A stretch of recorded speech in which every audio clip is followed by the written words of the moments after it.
Thor Odinson vs Superman អ្នកណាខ្លាំងជាងការវិភាគលម្អិតនៅក្នុងពិភពតួអង្គកំពូលវីរបុរសការប្រៀបធៀបរវាង Thor Odinson និង Superman គឺជាប្រធានបទដែលអ្នកគាំទ្រជជែកគ្នាមិនចេះចប់ម្នាក់ជាព្រះនៃផ្គរលាន់មកពី Asgard និងម្នាក់ទៀតជាវីរបុរសមកពីភព Krypton ដែលក្លាយជានិមិត្តរូបនៃក្តីសង្ឃឹមរបស់មនុស្សជាតិតើបើអ្នកទាំងពីរជួបគ្នាក្នុងសមរភូមិពិតប្រាកដអ្នកណានឹងទទួលជ័យជំនះប្រភពកំណើត Thor Odinson គឺជាបុត្ររបស់ Odin ដែលជាស្ដេចនៃ Asgard គាត់ត្រូវបានចាត់ទុកជាព្រះនៃផ្គរលាន់មានអាយុកាលរាប់ពាន់ឆ្នាំនិងបានឆ្លងកាត់សង្គ្រាមរាប់មិនអស់បទពិសោធន៍ប្រយុទ្ធរបស់គាត់ធ្វើឲ្យគាត់ក្លាយជាអ្នកចម្បាំងដ៏អស្ចារ្យចំណែក Superman មានឈ្មោះពិតថា Kal-El ជាជនជាតិ Kryptonian ដែលត្រូវបានបញ្ជូនមកផែនដីតាំងពីនៅទីរស់ក្រោមពន្លឺព្រះអាទិត្យពណ៌លឿងគាត់ទទួលបានថាមពលដ៏អស្ចារ្យនិងក្លាយជាវីរបុរសការពារផែនដីកម្លាំងរាងកាយរបស់ Thor មានកម្លាំងដ៏ធំអស្ចារ្យអាចលើកអាវុធធ្ងន់ៗបំបែកភ្នំនិងប្រយុទ្ធជាមួយសត្រូវកម្រិតទេវតាបានគាត់ធ្លាប់ប្រឈមមុខជាមួយអាទិទេពសត្វយក្សនិងអង្គភាពកម្រិត Cosmic ជាច្រើនប៉ុន្តែ Superman ក៏មានកម្លាំងរាងកាយខ្លាំងមិនធម្មតាគាត់អាចរុញភពផ្លាស់ទីអាចផ្កាយធំៗនិងប្រយុទ្ធជាមួយសត្រូវដែលអាចបំផ្លាញភពបានផ្នែកនេះ Superman មានប្រៀបបន្តិចព្រោះក្នុងសាច់រឿងជាច្រើនគាត់បង្ហាញកម្លាំងលើសម្រិតភពផែនដី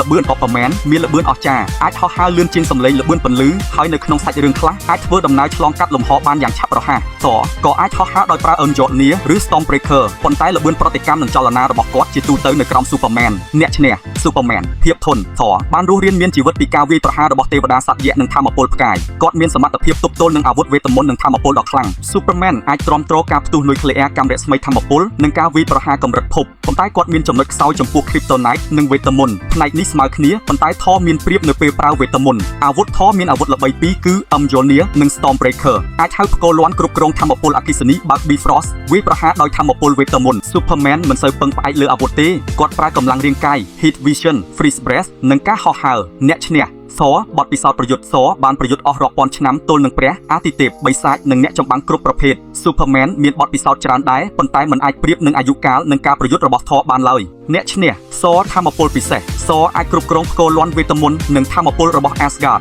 Stormbreaker ថែមទាំងអាចកាត់ថាមពលដ៏ខ្លាំងនិងធ្វើដំណើរឆ្លងអវកាសបាន Superman មាន Heat Vision X-ray Vision Super Breath Freeze Breath Super Hearing និងការហោះហើរដែលធ្វើឲ្យគាត់មានសមត្ថភាពប្រយុទ្ធគ្រប់ស្ថានភាពផ្នែកនេះស្មើគ្នាព្រោះអ្នកទាំងពីរមានសមត្ថភាពពិសេសខ្លាំងរៀងៗខ្លួនចំណុចខ្សោយ Thor អាចអស់កម្លាំងប្រសិនបើប្រយុទ្ធយូរឬបាត់បង់អាវុធក្នុងស្ថានភាពខ្លះ Superman មានចំណុចខ្សោយធំពីរគឺ Kryptonite និងវេទមន្តដោយសារ Thor ប្រើថាមពលវេទមន្តនេះអាចជាចំណុចសំខាន់ក្នុងការប្រកួតសេចក្តីសន្និដ្ឋានប្រសិនបើការប្រយុទ្ធផ្អែកលើកម្លាំងនិងល្បឿនសុទ្ធ Superman មានឱកាសឈ្នះច្រើនជាងដោយសារល្បឿនដ៏លឿននិងកម្លាំងរាងកាយដ៏អស្ចារ្យប៉ុន្តែប្រសិនបើការប្រយុទ្ធអូសបន្លាយហើយអនុញ្ញាតឲ្យ Thor ប្រើវេទមន្តអាវុធនិងបទពិសោធន៍អ្នកចម្បាំងគាត់អាចបង្កការលំបាកយ៉ាងខ្លាំងដល់ Superman ព្រោះ Superman ងាយរងឥទ្ធិពលពីវេទមន្តជារួមគ្មានចម្លើយផ្លូវការថាអ្នកណាខ្លាំងជាងនោះទេព្រោះលទ្ធផលអាស្រ័យលើអ្នកនិពន្ធនិងសាច់រឿងទោះជាយ៉ាងណាបើផ្អែកលើស្នាដៃក្នុងសាច់រឿងកំប្លែងភាគច្រើន Superman មានប្រៀបតិចតួចក្នុងកម្លាំងនិងល្បឿនខណៈ Thor មានប្រៀបក្នុងវេទមន្តអាវុធនិងបទពិសោធន៍ប្រយុទ្ធនេះហើយជាមូលហេតុដែលការប្រកួតរវាងអ្នកទាំងពីរត្រូវបានចាត់ទុកថាជាការប្រឈមមុខដ៏អស្ចារ្យបំផុតមួយក្នុងពិភពកំពូលវីរបុរសជាចុងក្រោយកុំភ្លេចចុច Subscribe ក្នុង Follow អត់មានម្នាក់មួយផងដើម្បីជាកម្លាំងចិត្តក៏ដូចជាទទួលបានវីដេអូថ្មីៗពេលដែលមាន Pod ភ្លាមៗចឹង